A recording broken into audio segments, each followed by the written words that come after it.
মাননীয় সদস্যবৃন্দ, আসসালামু আলাইকুম।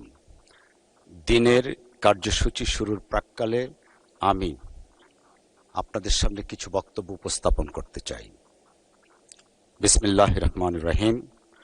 মাননীয় সংসদ নেতা, বিরোধী দলের নেতা ও উপনেতা, মন্ত্রিসভার সদস্যবৃন্দ, চিফ হুইপ, হুইপবর্গ এবং মাননীয় সদস্যবৃন্দ, আসসালামু আলাইকুম।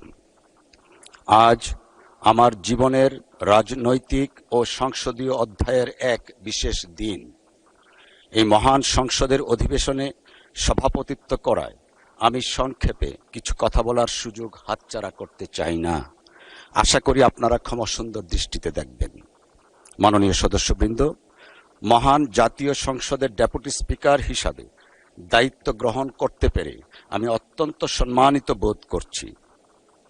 সংসদের সকল মাননীয় সদস্য আমাকে ডেপুটি স্পিকার হিসাবে নির্বাচিত করে যে আস্থা ও সম্মান প্রদর্শন করেছেন, তার জন্য আমি মাননীয় সংসদ নেতা এবং মাননীয় প্রধানমন্ত্রী সহ সকল সদস্যগণের প্রতি আন্তরিক কৃতজ্ঞতা প্রকাশ করছি।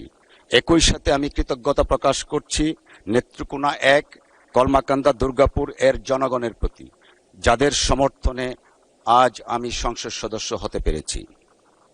সম্মানিত সদস্যবৃন্দ, আমাদের জাতির ইতিহাস শুরু হয়েছে ত্যাগ ও সংগ্রামের মধ্য দিয়ে।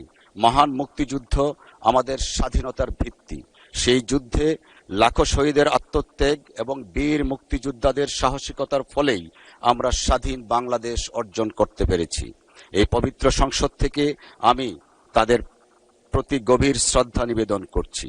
আমি গভীর শ্রদ্ধার সঙ্গে স্মরণ করছি শহীদ রাষ্ট্রপতি জিয়াউর রহমান বীর উত্তমকে, যিনি স্বাধীনতার ঘোষণা দিয়ে সমগ্র জাতিকে যুদ্ধে ঝাঁপিয়ে পড়ার আহ্বান জানিয়েছিলেন।